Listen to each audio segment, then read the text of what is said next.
everyone. And Sophia, let's make this really casual. How do you feel tonight?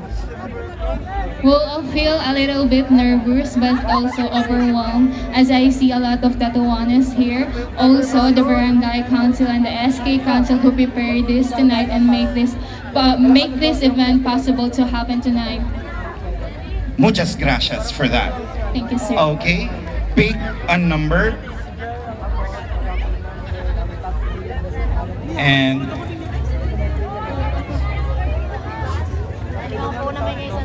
you pick number 7. Let me read the question for you. If you can choose a flower to represent yourself, what would it be and why? Would I repeat it? Again, if you can choose a flower, un flores, to represent yourself, what would it be and why? Good evening once again. If I would pick a flower that would represent myself, I will pick a sunflower. Why? Because sunflower symbolizes hope, as it also shows how the sun rises.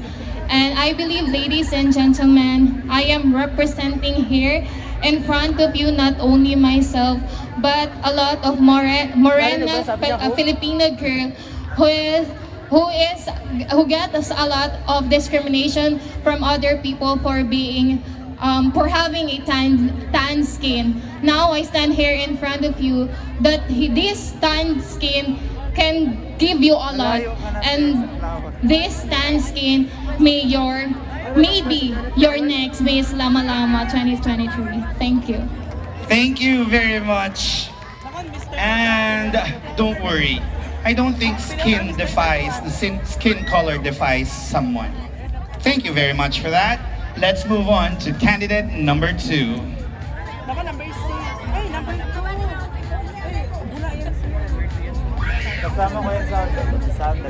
Candidate number 2 is Ansha Jones. Good evening to you, Ansha. Good evening, sir, and also to the panel of judges, and also for the live audience. Hello, good evening. And Ansha, I'm just really curious. I was talking to the candidates at the backstage. How long do you have to prepare for a pageant like this one? I've been preparing for a year already, but most of this, it's about my diligent preparation and my serious and focused mindset of winning the crown. Wow! Alright, I wasn't asking her yet the formal question, but anyway, now it's the time for you to pick a number.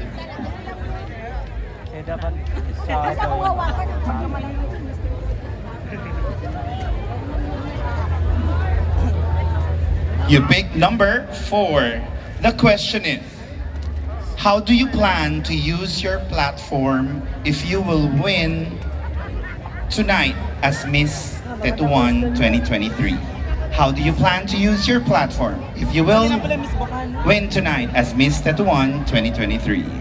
If I will be given a chance to win as Miss Lama Lama Festival 2023, then it will be an honor to give my full service and commitment by its duties and responsibilities. So in my mind, one way on how I could promote or how could I give again my full thanks to this organization is by gathering and approaching different entrepreneurs and business sectors here located in Barangay Tetuan to tell and share their stories, their achievements, and their journeys so that people can see why people should go here, share laughters and joys, and make good memories. Thank you.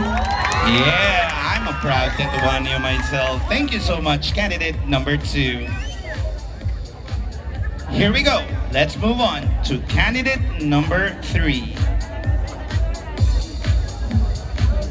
Hello, you are Sweet May Carino. Hi, good evening to the panel of judges, to my co-Tetuanons. Good evening, everyone. Casually, I would just like to give you this opportunity to say hello to all your supporters tonight. Love is not it can be not dedicated to you all. Your full support to me, your cheer, your dedication to go here to support every co-candidates here in stand, steering and keeping their energy. I would like to say thank you all for coming tonight. Thank you. Thank you, Sweet May. You may now pick your number. Oh, and sorry, you cannot pick the same number. You have to pick another number. Basta may point. Alright, so kanina po, nakuha niya yung candidate number 3, siya din gumawa ng question na yun. Now, you got the question of candidate number 9. And she would like to ask, what do you feel that you're one of the candidates of Miss Tetuan? How do you feel tonight? I feel great standing in front of you, showing myself, my confidence to everybody. Thank you. And to the question, thank you for that wonderful question. I feel great to showcase myself, my confidence, my fighting spirit to everyone, and my dedication, because I am standing here in front of you, not just with all myself, but with the people of Tetuanons, because I know if I win this pageant tonight, I will represent you all to a larger stage where I represent not just the Tetuanons, but the tourist spots of Zamboanga City, and I thank you. Yes! Thank you very much. Candidate number 3. And we move on to candidate number 4, Sarah Sanson. Hello, Sarah! Hi. You may greet everyone tonight. Buenas noches a todos. Yung kabalinante. So, gracias aquí a ustedes, especialmente de mi familia televidente. Oh, where are your relatives? Wow, very supportive. But I have a question. 23 years old, right? What made you join the pageant, this pageant specifically? Of course, I'm not here standing just for the crown, but I'm here as a model who stands with advocacy that I can share to everyone. Yes. Thank you. You are also a model, not only for your advocacy, but as a role model to the younger generation. Now, your turn to pick your question.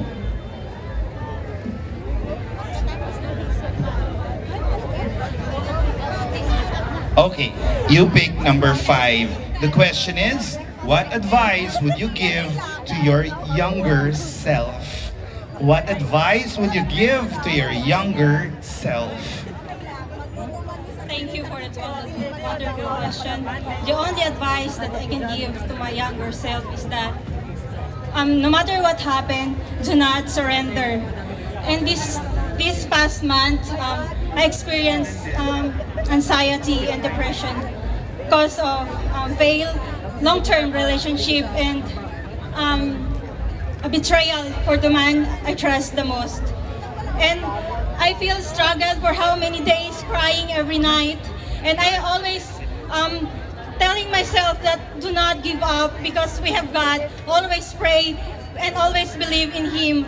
Ladies and gentlemen, this is not only advice for myself but an advice to every youth that no matter what happened, do not surrender because emotion do change. For now, you feel broke, you're sad, you're alone, you're depressed.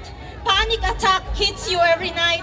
Ladies and gentlemen, when the night comes, I am afraid because the sadness consumed me.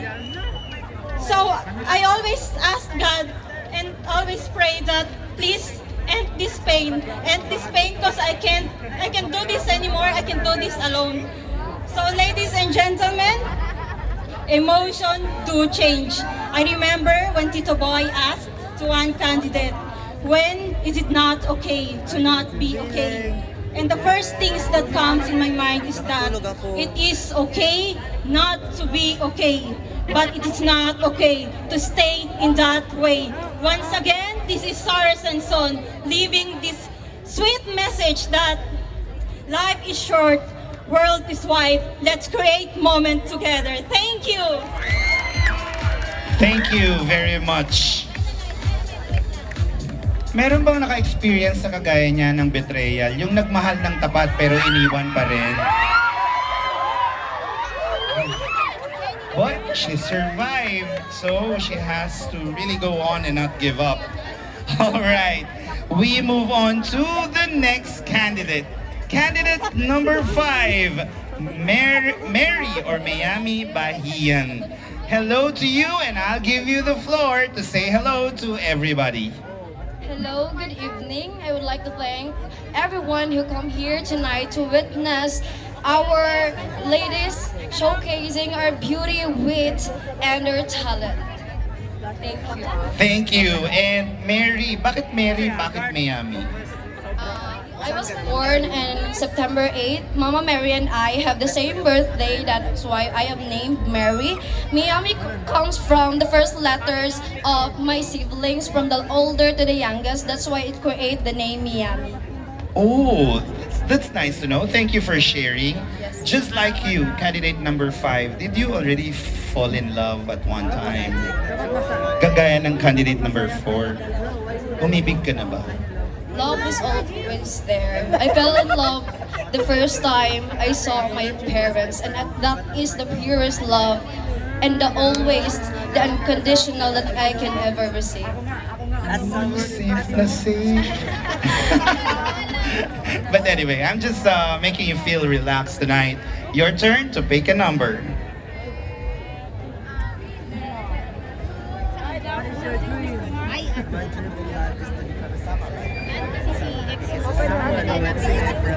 Okay, so the candidate's number you picked was candidate's number 10.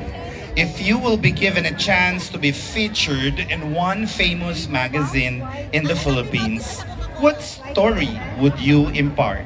If you will be given a chance to be featured in one famous magazine in the Philippines, what story would you impart? Take it away. Thank you so much for that question.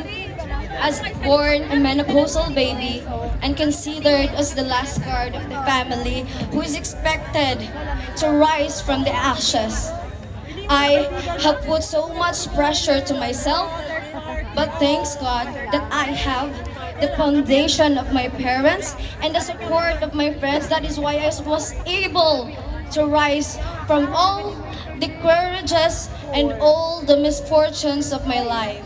And the story that I will bring to you all is the story of how my mother and I fought the battle for ourselves within ourselves. Because that is something that we should understand. Something that we should be empowered about normalizing and understanding that mental health awareness is a must and should be a responsibility in our society. Ladies and gentlemen, we should always remember that we have the right to speak and we have all the right to be heard, understood, accepted, and loved. Maayong gabi. Thank you very much. Candidate number 5. And halfway through, we have candidate number 6.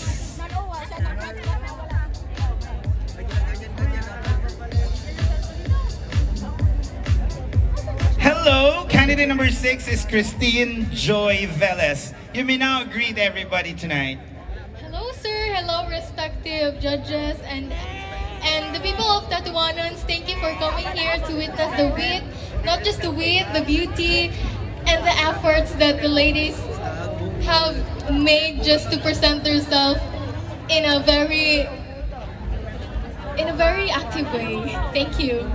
Yes, I must admit it. You guys are really, really active. You've been rehearsing, changing clothes at the backstage, and now you are still here on stage competing. But my question would be, I'm just really curious. How many times do you eat in a day to keep this figure, very shaped up for tonight's event?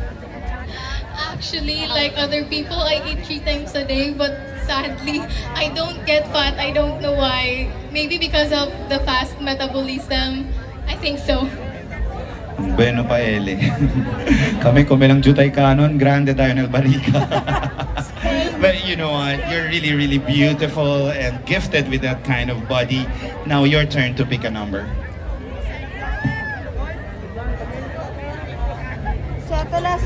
Let's check if you got the correct. You got the correct number. Struggle or struggles you encountered during Miss Tetuan 2023, and how did you cope up with the situation? Oh, okay. What are the struggles that you have encountered during Miss Tetuan 2023, and how did you cope up with the situation? Good evening, everyone. I may look like this, but I'm a very timid person, and that is my biggest struggle in joining this pageant. I am very shy, and I am afraid of presenting myself in the public, but look at me now. I'm still in awe that I'm talking with so much persuasion and conviction in bringing this pageant, not only with beauty and positivity, but also with a great purpose. Thank you. Oh, thank you so much, candidate number 6. She just said it flawlessly. Very easy, you know. So we're halfway. Before we continue and call number 7, hey you, how are you, sir? Now I'm gonna throw the question to Mr. Tetuan. Can you please grace the microphone? Congratulations, firstly. And yeah, can you say thank you to the people who supported you that evening? To all the people who supported me during the Mr. Tetuan 2023, I would like to thank you all, and thank you from the bottom of my heart. Thank you. Okay, before I let you go, just like them, how did you prepare for the said pageant, Mr. Tetuan? I Went to the gym? Does he work out all the time? well, the first thing I did was to really practice my Q&A because that was my that was the part where I really need to improve. So a week before the pageant, I really practiced my Q&A, which I had different sets of questions that I had to do with, and I did answer it. I also went to work out to the gym, and I also worked out before I went to the pageant. We all thank you. Thank you so much. Uy, palakpakan kita ng diaton, Mr. Tetuan 2023. Thank you for allowing me to do that moment with you. This may be a little familiar. We already did this. He was holding still the fishbowl and I was the host. Thank you for doing that. Now let's call on candidate number 7. Number 7 is UP May Ramos. Yes, I am Kumi Ramos. Say hello to everybody. So once again, good evening, Barangay Tetuan. Can I have this opportunity to thank my glam team? Thank you to my handler, Miss Jella Navarro, for making me look fab tonight. And then to our panel of judges, to the organization, to the production staff, thank you so much. And of course, to our Almighty God for making this event successful. Thank you so much for doing that. So my casual interview before you pick a number, I would just like to know, how many times do you practice in a day smiling in front of the mirror? Well, to be honest, I don't really like smiling because I don't know, I do not want to like look myself in the mirror. I'm actually, having anxiety, so that is why I disregard to look in the mirror so that I wouldn't feel stressed or like really overwhelmed. But of course, there would be like a time that I appreciate myself, just like everyone else, because of course we possess beauty in anything. But you seem very confident tonight. Good job. Thank you so much. The secret formula to that is actually fake it till you make it. Correct. Now you pick a number, fake it until you make it. That's nice.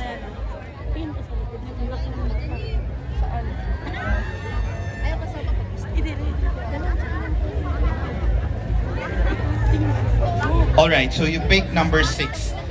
This is your question. If you see yourself in the future what would you want to see? If you see yourself in the future, what would you want to see? Ladies and gentlemen, if I want to see myself in the future, it would be a person who is fully recovered from anxiety, a person who motivates and carry my advocacy, which is about the environment. I'm actually currently studying as a sanitary engineering at Western Mindanao State University, and I hope that someday I can bring back to the community. I have been an eco advocate for a long run, and I want to use that platform. Like tonight, I want to share everyone my knowledge, my stories to other people, so that I can influence and touch other people's lives in the most meaningful way. Thank you. Thank you very much, UP May Ramos, candidate number 7. Thank you. Uy, un estudiante del Western Mindanao State University. Do you have WIMSU students and alumni in the audience tonight? How about Universidad de Zamboanga? How about Ateneo de Zamboanga? Pilar College? Tambay? Okay. Candidate number 8, your turn. Hello and good evening. Hello, good evening, sir. You are Fatima, but what's your nickname at home? Well, at home, do I really need to say because I am quite embarrassed, but they call me at home. No, it's fine. If it's fine to share, why not? Or what does your closest friends call you in school or? So, my name is Fatima Camille, and at home, Fatima Camille. At home, they call me Neneng. My Neneng. nickname is Neneng. And at school, my friends call me Pat Pat and Camille. And Camille. Yes. Fat and Camille. Yes. Alright, mas maganda yung Camille. Camille, say hello to everybody. So, good evening, Barangay Tetuan. Thank you for coming tonight to witness this beauty and diversity. Thank you very much. Thank you. Ale, move tayo sa Fat. Thank you, Fat. Now your turn to get your number.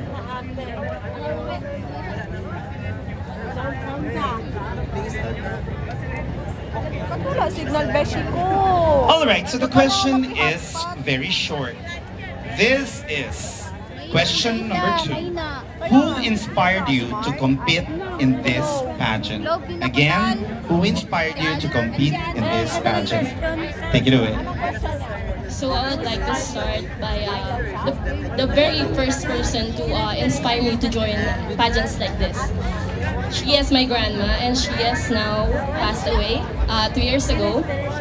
But the very person who was inspiring me to and convincing me to join pageants today is my friends, especially my friend who is here tonight, Adrian, and the people behind my looks tonight, my glam team, Kuya JV, who is never stopping believing in me, and to the people who is always motivating me to be the better of my best and to do everything with joy and courage and confidence, to always share kindness and love to everyone.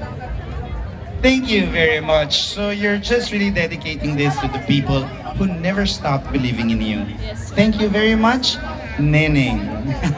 Thank you so much. Thank you, candidate number 8. You may now go to the backstage and prepare for the next exposure for left. And the next is candidate number 9, Zabi Tan. Hi, Zabi. Hello, sir. Good evening. I'm just curious, is your full name just Zabi or there's a longer name to that? It's just Zabi po. Zabi? Yun lang? Yes. Okay. Zabi.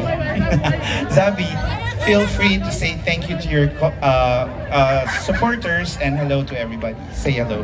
Hello, everyone. Hello, Barangay Tetuan, especially to our beautiful and handsome judges here tonight.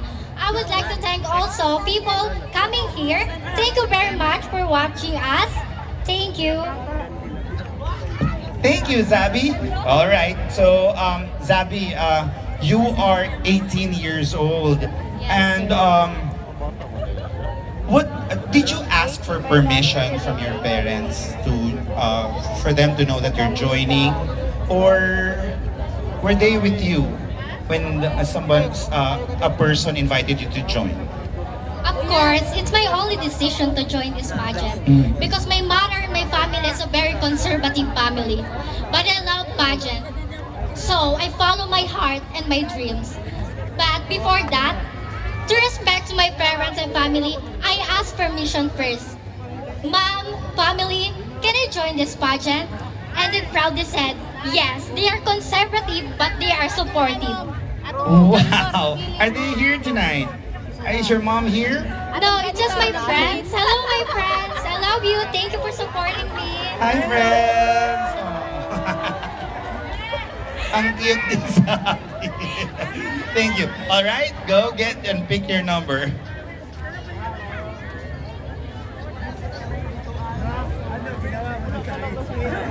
So you pick the question of candidate number 1, and the question is, what is unique about you? What is unique about you? For me, my unique about me is being strong. Because when my mom married again, I start and they are separated.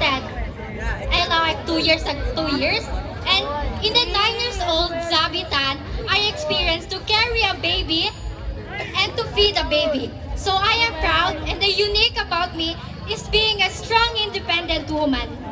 Thank you. Oh, thank you so much! And good job, no? At 9 years old, nagpapakain na siya ng baby. Anyway, that actually trains her up to becoming a, really strong woman. Candidate number 10, your turn. Hello, and say good evening to everybody. Hello, I would like to say good evening in 3 languages or dialect. First is Subanen, since I am a pure Subana. Mulangas gabi suglamnon, buenas noches, maayong gabi, and good evening to each and everyone. Wow, 3 dialects of saying good evening.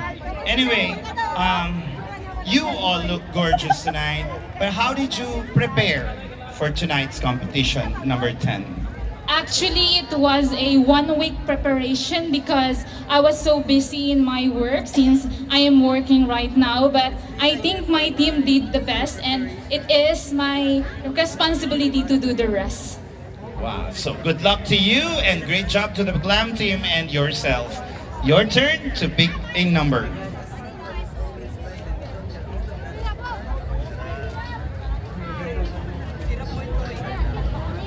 Okay. I'm also curious about this. What can you say about this question? What are some misconceptions about beauty pageants? Again, what are some misconceptions about beauty pageants? Number 10, your turn. Thank you for that question. And I think that question is very interesting because tonight is a pageant that I am representing not just myself, but the whole people that behind my back. I think the misconception of beauty pageants is that we young women, most of all, people tell us that we young women just showing your body. Just showing our body, or we are just a stable of a woman who sells their body upstairs. When I was traveling in different regions, since I am doing my seminars, I realized and I joined pageants in different barangays in municipality or cities. There is one person who asked me, why did you join a pageant? I realized that joining pageant is not about showing what physical aspect do you have, what beauty you have, but you should know your purpose. At the young age, I realized my purpose. At the age of 4, I lost my dad. My dad died in Malaysia, and his body was not able to come back here in the Philippines, and that is so sad. I've been working also for 6 years in weekend organization. This weekend organization help young individuals, especially indigenous children. And I asked myself, we need to disregard this misconception. But we should always value every young woman that we encounter joining pageant. Because we are not joining pageant for showing our beauty, our body, or everything that you can see tonight. We join pageants because we want to inspire. We want to help young individuals to boost their confidence, to know their self more. Because in this pageant is not a pageant. It's not just a pageant.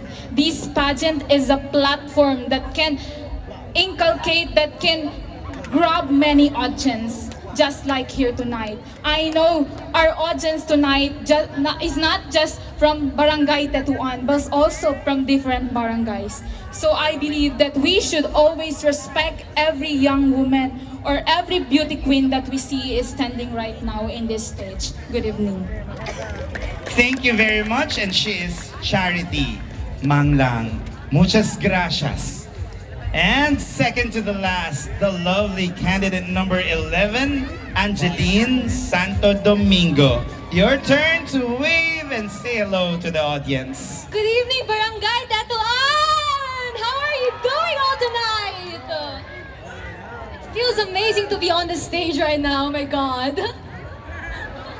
Oh, wow, what an energy you have. So candidate number 11, you are 18 years old, and just like to the previous candidate, how did you ask for permission to join the pageant since you're only 18? Oh, actually, I love to say this, but my mom was the one who encouraged me to do beauty pageants. The only main reason that I joined beauty pageants was to be an actress. But as the time went on, where I've joined beauty pageants, I've looked to myself and said to myself, wow, this is actually something that I really love. And standing on the stage, I couldn't even imagine doing this. Like, oh my God. Wow. I just want to know, is your mom here with you tonight? Of course, she's very supportive. Would you like to wave at her? Where is she? She's over there, actually. Ah, I'm okay. wearing the yellow Hey, dress. Mami. Ala. Hi, Mom! Ang bata pa ni Mami! Right? She's so Parang young. ate lang. Yeah, okay. So, oh gosh. Angeline, pick your number. Ang cute niya. Asawa mo daw. Nasa. Hello! Alright, so you pick the number 12. This is your question. When is the right time to give in, and when is the right time to give up? Again, when is the right time to give in, and when is the right time to give up? I believe the right time to give in and to give up is the time when it is your time. As someone who has suffered with depression, there were a lot of times where I felt like giving up. But now, my mother, who has supported me throughout my ways, I've looked to myself and said to myself, this is not my time yet. I still have years to follow and my future to flourish. And I believe everyone should think this, that your future doesn't end here. Your future doesn't end where it ends. If you think you are a failure, think about it. Your failure is your way to success. It's your way to find success. And when you find success, that's when you give up and look back into yourself and realize how far you come, and make sure to embrace that, because we only live once and this world is massive. And that will be all. Thank you. Wow! This world is massive! Thank you, candidate number 11. Your turn, candidate number 12. Grabe energy niya. Candidate number 12, I've been, interviewing all the candidates, and you're the last one to stand up. Was it hard to stand right there for the longest time, waiting for your turn, or is it just really fine to your time to prepare? Well, frankly speaking, it is really hard to stand up in the front and having a nice voice. However, I tend to overcome it and realize that I should be more confident about it. Yes, thank you so much. I think if you feel confident, that's what they will see. That's how they will see you from, outside. Okay, your name is Liza May Ruiz. Your question.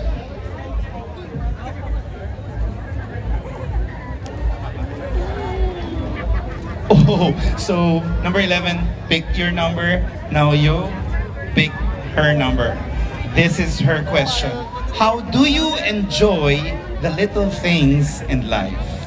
Again, how do you enjoy the little things in life?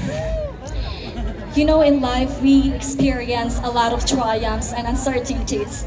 And I enjoy my life by cherishing every moment of it, especially when I'm with my parents.